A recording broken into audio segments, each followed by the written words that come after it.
조현병 당사자이자 학자 엘린 삭스는 이렇게 말한 적이 있습니다. 일과 사랑은 우리의 전부이고 인간다움의 초석이다 라고요. 하지만 현실은 그 말처럼 그대로 흘러가지는 않습니다. 가족들은 갑작스럽고 이해하기 힘든 증상 앞에서 당혹스럽고 받아들이기 힘들어 환자를 부인하거나 망연자실해지기도 합니다. 그래서 정신건강의학과 의사보다 무속에 의지하거나 혹은 심리상담만 받다가 정작 중요한 적절치료 시기를 놓치는 경우도 있습니다.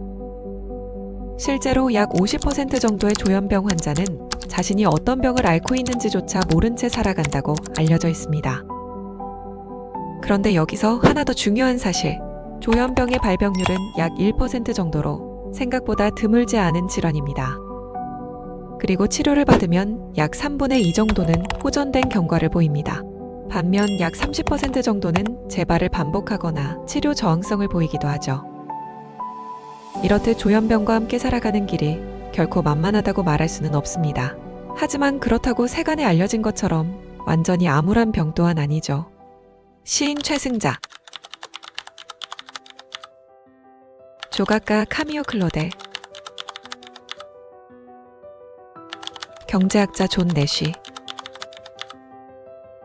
작가 잭 케로, 핑크 플로이드의 멤버 시드 베렛까지.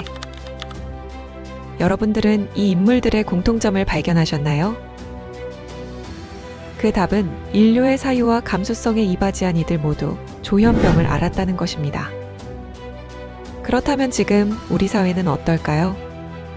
오늘날 우리 사회에는 조현병에 대한 편견과 낙인이 여전히 깊게 남아있는데요. 일부 사건이 발생하면 몇몇 언론들은 이를 조현병과 쉽게 연결지어 보도하고 SNS에서는 정신병 자체에 대한 정제되지 않은 흥분과 증오가 무차별적으로 확산되는 것이 공공연한 요즘입니다. 이러한 사회 분위기는 질환에 대한 오해와 공포를 키우고 결국 나머지 선량한 환자와 그 가족마저 병원을 찾는 일을 망설이게 만들죠.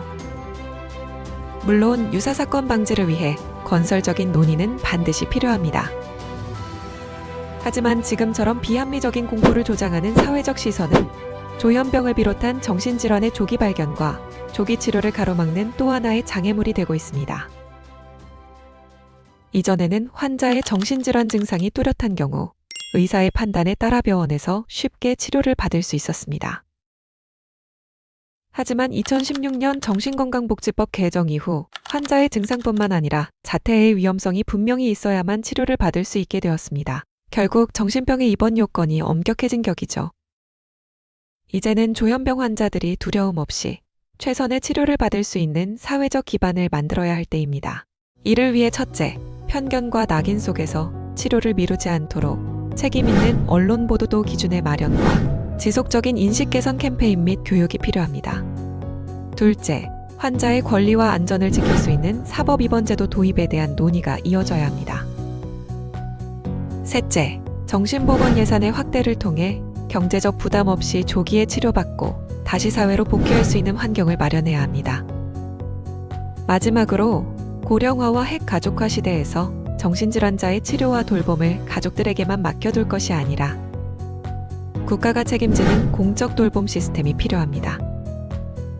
조현병의 역사는 질병의 기록이 아니라 우리가 얼마나 두려워했고 얼마나 오해해왔는지를 보여주는 사회의 기록이기도 합니다.